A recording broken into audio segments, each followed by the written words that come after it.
तो अपनी पत्नी की जिम्मेवारी ना उठाया हो, वो देश की जिम्मेवारी उठाएगा।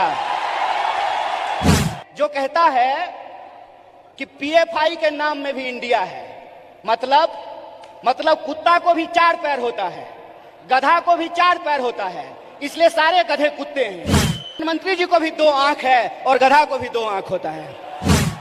गांधीवादी तरीका यह है कि चंपारण में जब किसान लड़ रहे थे तो गांधी जी शहर छोड़ करके चंपारण चले गए, वहीं आश्रम बना दिया, महीनों तक लड़ते रहे और अंग्रेजों को धूल चटा दिया। ये गांधीवादी तरीका है। एक भारतीय राष्ट्रीय कांग्रेस के कार्यकर्ता को गर्व से यह बात कहनी चाहिए कि हम वो लोग हैं जो इस देश को आजादी दिलाए हैं और आजाद देश में आजादी को बचाएंगे भी। इस बात को हमको याद रखना है। हम भारत के लोग भारत को प्रभुत्व संपन्न, समाजवादी, धर्मनिरपेक्ष और लोकतांत्रिक गणराज्य बना करके रखना चाहते हैं।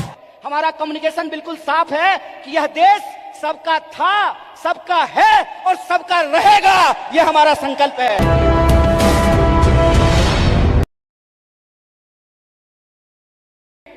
वह पथ क्या, पथिक कुशलता क्या, जिस पथ में बिखरे सूल न हो, नाविक की धैर्य परीक्षा क्या, जब धाराएं प्रतिकूल न हो। इस दौर में भी कोई इंसान अगर भारतीय राष्ट्रीय कांग्रेस का झंडा उठाए हुए है, इस दौर में भी कोई नौजवान अगर यूथ कांग्रेस का झंडा उठाए हुए है, इस दौर में भी अगर कोई विद्यार्थी एनएसयूआई का झंडा उठाए हुए है, इसका मतलब वो सत्ता के लिए नहीं, सत्य के लिए संघर्ष कर रहा है। इस बात को हमको याद रखना चाहिए। इसलिए बीजेपी क्या है, मोदी जी क्या हैं, आरएसएस क्या है, मैं इन चीजों पे अपना वक्त जाया नहीं करना चाहता हूं, क्योंकि हमारे वरिष्ठ नेताओं ने, हमारे वरिष्ठ साथियों ने, हमारे वरिष्ठ कार्यकर्ताओं ने इस बात को बखूबी समझा दिया है। वो क्या कर रहे हैं ये हम जानते हैं। हमको ये समझना होगा कि हमको क्या करना है। आज जब हम इस कार्यक्रम में शामिल हो रहे हैं, जिस कार्यक्रम का नाम है बेहतर भारत की बुनियाद, तो हमारा फोकस इस बात पे होना चाहिए कि यूथ कांग्रेस का कार्यकर्ता होने के नाते, भारतीय राष्ट्रीय कांग्रेस का कार्यकर्ता होने के नाते, एनएसयूआई का कार्यकर्ता होने के नाते, सेवा दल का कार्यकर्ता होने के नाते, महिला कांग्रेस का कार्यकर्ता होने के नाते, इंटक का कांग्रेस कार्यकर्ता होने के नाते, किसान सभा का कार्यकर्ता होने के नाते हम इस देश की बुनियाद के लिए क्या करना चाहते हैं। इसीलिए आपको अपनी जिम्मेवारी समझनी पड़ेगी। कितना गंभीर दायित्व आपके कंधे पे है, इस बात को आपको समझना पड़ेगा। आज देश की बागडोर पंडित जवाहरलाल नेहरू के हाथ में नहीं है कि जिन्होंने किताब लिखी थी डिस्कवरी ऑफ इंडिया। आज देश की बागडोर डॉक्टर बाबा साहब भीमराव अंबेडकर के हाथ में नहीं है, जो विदेश पढ़ करके आए थे और इस देश की ड्राफ्टिंग कमेटी में कॉन्स्टिट्यूशन को लिखने का काम किया, बनाने का काम किया। आज देश की बागडोर 23 साल की उम्र में हंसते हंसते फांसी के फंदे पे झूल जाने वाले शहीद आजम भगत सिंह के हाथ में नहीं है। आज देश की बागडोर एक ऐसे इंसान के हाथ में है जो अपनी पत्नी की जिम्मेवारी ना उठाया हो, वो देश की जिम्मेवारी उठाएगा। बताइए, आज देश की बागडोर एक ऐसे हाथ में है जो कहता है कि पीएफआई के नाम में भी इंडिया है। मतलब कुत्ता को भी चार पैर होता है, गधा को भी चार पैर होता है, इसलिए सारे गधे कुत्ते हैं।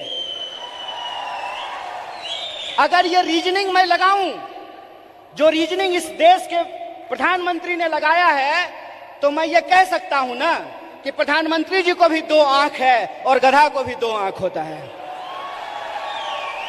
बोलिए, मैं ये बात क्यों कह रहा हूं? मेरा कोई मकसद नहीं है कि मैं भाजपा, मोदी और आरएसएस की चर्चा करूं। मैं सिर्फ आपको बता रहा हूं कि कितनी गंभीर परिस्थिति में आज हम खड़े हैं। इतनी गंभीर परिस्थिति में खड़े हैं कि संस्थाओं को तो छोड़ दीजिए, व्यक्तियों को भी बोलने का अधिकार नहीं है। इसीलिए जब आज आप यूथ कांग्रेस का झंडा अपने हाथ में उठाए हुए हैं, जब आप कहते हैं यूथ कांग्रेस जिंदाबाद, इसका क्या मतलब है? इसका मतलब यह है कि जिस देश की 55% आबादी नौजवान हो, जिस देश में दुनिया का हर 5वां युवक भारतीय हो, जिस देश में 45 साल में सबसे ज्यादा बेरोजगारी हो, और जिस देश में जिस दिन कारगिल विजय दिवस मनाया जा रहा था, उससे ठीक कुछ दिन पहले कारगिल में लड़ने वाले शहीदों के परिवार के साथ कैसी नग्नता की गई है, ये वीडियो आप लोगों ने देखा है। इसीलिए आप अपनी जिम्मेवारी को समझिए।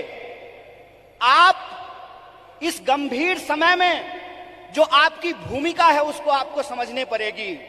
और मेरा मानना बिल्कुल साफ है, जैसे बिना विचार की कोई राजनीति नहीं होती है, उसी तरह से बिना नौजवान के, बिना विद्यार्थी के कोई पार्टी सत्ता में नहीं आ सकती है। इस बात को याद रखिएगा। अगर आप चाहते हैं कि इस देश में सत्य का शासन हो और सत्ता पे बैठे हुए लोगों का जो अहंकार है, उस अहंकार को चकनाचूर किया जाए, जिस लोकतंत्र की बुनियाद पर, जिस जमहूरियत के दम पर आज उनको कुर्सी पे बिठाई गई है, अगर आप उनको नीचे उतारना चाहते हैं तो इस बात को आपको समझना पड़ेगा कि इस देश के नौजवानों और विद्यार्थियों को सबसे बड़ी भूमिका निभानी पड़ेगी। अगर भारतीय राष्ट्रीय कांग्रेस शरीर है तो एनएसयूआई और यूथ कांग्रेस को दोनों हाथ बनना पड़ेगा। यह बात हम लोगों को समझना होगा। जब तक इस देश का फर्स्ट टाइम वोटर, जिसके मैसेज में, जिसके स्नैपचैट पे, जिसके इंस्टाग्राम में, जिसके व्हाट्सएप पे झूठ परोस करके, मिस इन्फॉर्मेशन परोस करके उनको गुमराह किया गया है, जब तक उनके सामने हम सच्चाई लेकर के नहीं जाएंगे, जब तक हम घर घर नहीं पहुंचेंगे, जब तक हम स्कूल स्कूल नहीं पहुंचेंगे, विश्वविद्यालय नहीं पहुंचेंगे, तब तक इस सत्ता पे बैठे हुए लोगों को हम सत्ता से बाहर नहीं कर सकते हैं और लोकतंत्र को बचा नहीं सकते हैं। जो सवाल है यहां पर कि भारत का बुनियाद क्या है, भारत का बुनियाद है इंडिया। यह बात हम लोगों को समझना पड़ेगा। भारत का बुनियाद है इंडिया, और वो जो इंडिया है, वो इंडिया एक सोच है, और वो सोच को हमको एक एक कार्यकर्ता को अपने व्यवहार में लेकर के आना पड़ेगा। अगर हम महात्मा गांधी का उदाहरण आपके सामने रखें तो किस तरह का एग्जाम्पल हमको देखने का मिलता है। गांधी जी ऐसे नहीं थे कि बुनियाद भारत के कार्यक्रम में आए हैं, कर्नाटक में सरकार भी है तो थोड़ा फोटो वोटो खिंचा करके चल देंगे, ऐसे नहीं होगा। ये मैं आपकी आलोचना नहीं कर रहा हूं, ये मैं अपनी आलोचना कर रहा हूं। गांधीवादी तरीका यह है कि चंपारण में जब किसान लड़ रहे थे तो गांधी जी शहर छोड़ करके चंपारण चले गए, वहीं आश्रम बना दिया, महीनों तक लड़ते रहे और अंग्रेजों को धूल चटा दिया। ये गांधीवादी तरीका है। 100 समस्याएं होंगी, 100 समस्याएं होंगी, 1000 समस्याएं होंगी। बतौर फ्रंटल ऑर्गेनाइजेशन मैं बार बार कह रहा हूं, भारतीय राष्ट्रीय कांग्रेस तभी मजबूत हो सकता है जब यूथ कांग्रेस और एनएसयूआई मजबूत होगा। इस बात का संकल्प हमको लेना पड़ेगा। और वो मजबूती कैसे होगी? वो मजबूती ऐसे होगी, गांधीवादी तरीके से होगी कि हम एक समस्या को उठाएंगे, लगातार आंदोलन करेंगे, और जब तक सरकार और प्रशासन को झुका न दे, अपने आंदोलन को वापस नहीं लेंगे। ये तरीका हमको अपनाना पड़ेगा। और एक बात याद रखिएगा, जब आप आंदोलन जीतते हैं, जब आप संघर्ष को जीतते हैं, तो टिकट का सवाल अपने आप सॉल्व हो जाता है। यह बात मैं इसलिए कह रहा हूं कि शायद लोगों को इस देश के इतिहास को दोबारा जाकर के देखने की जरूरत है। क्यों? क्योंकि हम उस पार्टी से हैं जिस पार्टी ने इस देश को आजादी दिलाई है। अभी एक कलाकार ने आजादी की बात की, हाथों की आजादी की बात की, देश की आजादी की बात की, तो एक एक भारतीय राष्ट्रीय कांग्रेस के कार्यकर्ता को गर्व से यह बात कहनी चाहिए कि हम वो लोग हैं जो इस देश को आजादी दिलाए हैं और आजाद देश में आजादी को बचाएंगे भी। इस बात को हमको याद रखना है। और अगर हमने इसका संकल्प लिया है तो मैं एक उदाहरण आप लोगों को देना चाहता हूं, खास करके जो हमारी महिलाएं यहां पे बैठी हुई हैं। जब कांग्रेस पार्टी हार गई थी श्रीमती गांधी के नेतृत्व में, तो उस वक्त लोगों ने कहा था कि कांग्रेस समाप्त हो गया है। उसके बाद श्रीमती गांधी बिहार गई थी, जहां से मैं आता हूं। वहां पे एक नरसंहार हुआ था और श्रीमती गांधी हाथी पे बैठ करके गई थी शोषितों से मिलने के लिए, उन नरसंहार के जो पीड़ित थे उन परिवारों से मिलने के लिए। और उनके साथ हाथी पे बैठी हुई एक महिला थी, जिस महिला का नाम प्रतिभा देवी सिंह पाटिल है, जो इस देश की पहली महिला राष्ट्रपति बनी थी। इसीलिए हम कहते हैं, गीता में भी लिखा हुआ है कि कर्म करो, फल की चिंता मत करो। आज आप यूथ कांग्रेस के कार्यकर्ता हैं, एनएसयूआई के कार्यकर्ता हैं, आपको कर्म करने की जरूरत है। और हमारा कर्म क्या है? हमारा कर्म है अपने विचार पर चलना। और हमारा विचार क्या है? हमारा विचार है इस देश का संविधान, संविधान की प्रस्तावना। और प्रस्तावना कहता है हम भारत के लोग भारत को प्रभुत्व संपन्न, समाजवादी, धर्मनिरपेक्ष और लोकतांत्रिक गणराज्य बना करके रखना चाहते हैं।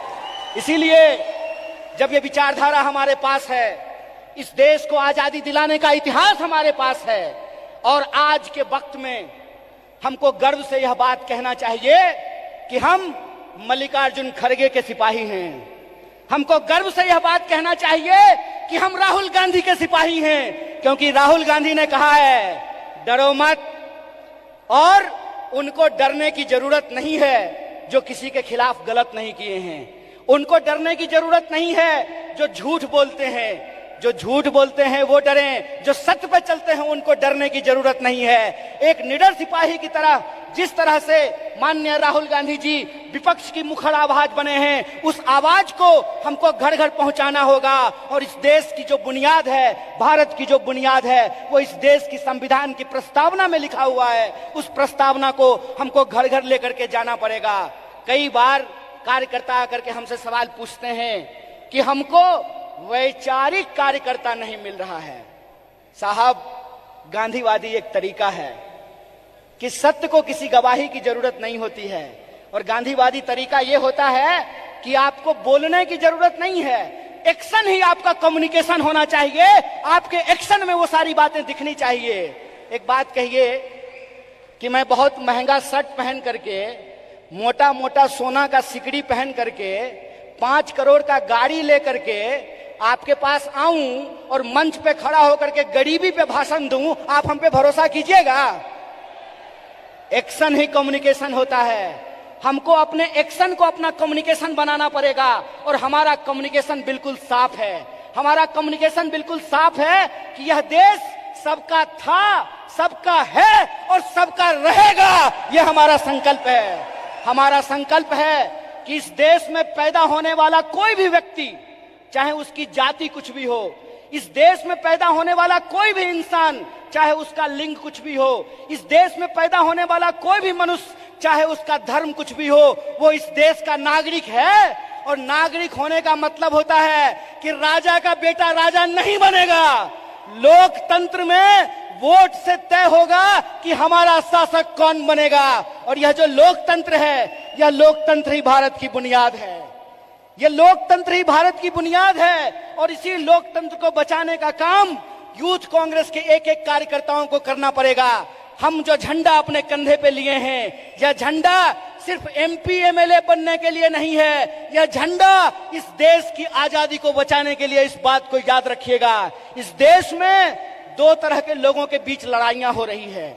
इस मुल्क में 2 तरह के लोग हैं। एक वो लोग हैं जो नफरत फैलाते हैं, एक वो लोग हैं जो इंसान को आपस में बांटते हैं, एक वो लोग हैं जो ऊंच नीच करते हैं, एक वो लोग हैं जो इंसान को लड़ा करके इस देश की शक्ति को कमजोर करते हैं, एक हम वो लोग हैं जो नफरत के खिलाफ हमको मोहब्बत की आवाज को बुलंद करना पड़ेगा। और आखिरी बात अपनी बोल करके खत्म करूंगा। जब साहब गा रहे थे तो इनकलाब की बात कर रहे थे, लेकिन हमारे कुछ कार्यकर्ता उसको मोहब्बत की तरह ले रहे थे। तो आखिरी बात बोल करके खत्म करूंगा कि जो नौजवान इश्क नहीं करता वो इनकलाब भी नहीं कर सकता है, जो इंसान मोहब्बत नहीं कर सकता वो परिवर्तन भी नहीं कर सकता है। हम इश्क करेंगे, नफरत को हराएंगे, संविधान की आवाज को बुलंद करके इनकलाब लेकर के आएंगे और हम उस रास्ते पे चलेंगे जिस रास्ते पे महात्मा गांधी ने चला और एकता का संदेश दिया। हम उस रास्ते पे चलेंगे जिस पर पंडित जवाहरलाल नेहरू ने चला और साहस का परिचय दिया।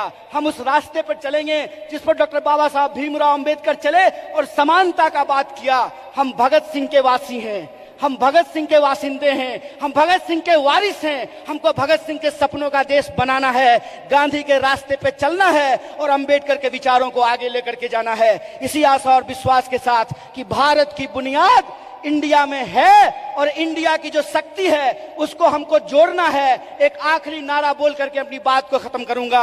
मैं विद्यार्थियों के कार्यक्रम में कहता हूं, जुड़ेगा विद्यार्थी, जुड़ेगा विद्यार्थी, जुड़ेगा विद्यार्थी, उसी तरह से जुड़ेगा नौजवान, जुड़ेगा नौजवान, जुड़ेगा नौजवान, जीतेगा इंडिया। इसी आशा और विश्वास के साथ एक बार फिर से यूथ कांग्रेस की पूरी टीम को एनएसयूआई की तरफ से बधाई देते हुए अपनी बात को खत्म करूंगा। शुक्रिया। इनकलाब जिंदाबाद। जय हिंद, जय भारत, जय कांग्रेस।